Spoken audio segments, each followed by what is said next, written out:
अपात धरणं बांधली जाणार आहेत आपल्या शहरामध्ये, काय सांगता? बदलापूर शहरासाठी सध्या सगळ्या शहरांसाठी पाण्याचं रिझर्वेशन ही खूप अडचणीचा विषय झाला आहे. मोठी धरणं होत नाही लवकर. 12वी झालं म्हणून किमान ठाणं किंवा नवी मुंबई वाचली. जर 12वी झालंच नसतं तर मला वाटतं तो प्रश्न निकालातच निघाला नसता. मी मुरबाडचा आमदार झाल्यानंतर पहिलं धरण जर पूर्ण केलं ते 12वीचं केलं. प्रकल्पग्रस्तांचे प्रश्न सुटतच नव्हते आणि त्याचं पाणी मिळत नव्हतं. बदलापूर तिथपासनं आपण भांडत होतो, त्याला मला यश आलं.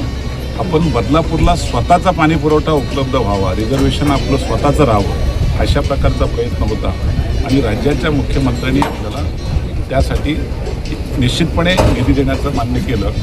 जलसंधारणमध्ये ही धरणं होती, त्याला जलसंपदामध्ये वर्ग करून घेतली. त्याचा या साधारण एक 8 ते 15 दिवसात त्याची पूर्तता होईल आणि त्याच्या निविदा निघतील.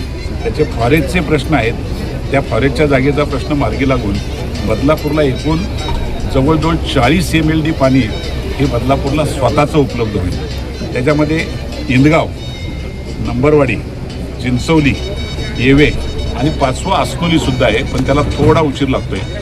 असं एकूण 5 धरणांच्या माध्यमातून बदलापूरला आपण रिझर्वेशन घेतो आहे आणि केवळ रिझर्वेशन नाही तर किमान 40 MLDच्या पेक्षा जास्त पाणी त्या ठिकाणी होतं आहे. त्याचबरोबर आपलं अजूनही एक जुनं धरण जे आपलं भोजलं आहे त्याच्यावर आपलं 6 MLDचं रिझर्वेशन टाकलं गेलं. त्याला आपण 10 MLDपर्यंत नेतो आहे आणि त्याची उंचीही वाढवतो आहे आपण असं. तर त्यामुळे तो अधिक स्पेअर होईल आपल्याला.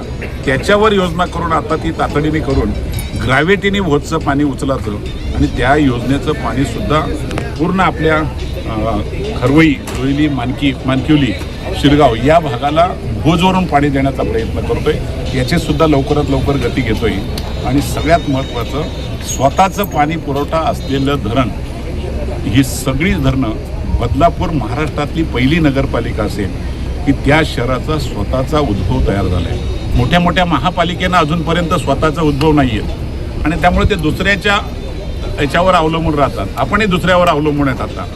पण बदलापूरचा एक चांगला मार्ग निघाला आणि त्याच्यामधून आता बदलापूर शहराला हा एवढा पाणी पुरवठा या 2 वर्षामध्ये ती धरणं पूर्ण व्हावीत असा प्रयत्न आहे. 2 वर्षाच्या नंतर ही आपली योजना होतेच, पण स्वतःचा उद्भव हा झाल्यानंतर आपल्याला कितीही वर्ष बदलापूर वाढत गेलं तरी पण पाण्याची कमतरता राहणार नाही, रिझर्वेशनची अडचण राहणार नाही आणि पहिलं शहर हे पाण्यापासून स्वयंपूर्ण होईल. सगळ्या शहरात या पुढची भांडणं होतील ना ती केवळ आणि केवळ पाण्यावरून होतील, कारण स्वतःचं पाणीच नाही आहे त्यांना आणि त्यामुळे रिझर्वेशन मिळाला.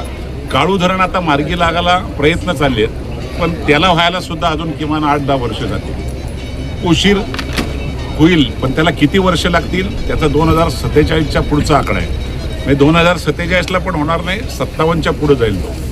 त्याच्यामुळं ते सुद्धा मार्गी लागेपर्यंत निश्चितपणे आम्हाला बदलापूरकरांना कुठल्याही पाण्याची आवश्यकता नाही. आपल्याला पोशीरची गरज नाही, आम्हाला स्वतःच्या धरणाचं पाणी पाहिजे. हा प्रयत्न यशस्वी झाला आहे. मी पाणी पुरवठा सभापतींच्या ताब्यात ही संपूर्ण धरणांचा पाठपुरावा दिलेला आहे आणि ते पाठपुरावा करून त्याच्यातून लवकरात लवकर मार्ग काढून बदलापूरला स्वतःचा पाणी पुरवठा होईल असा विश्वास आहे.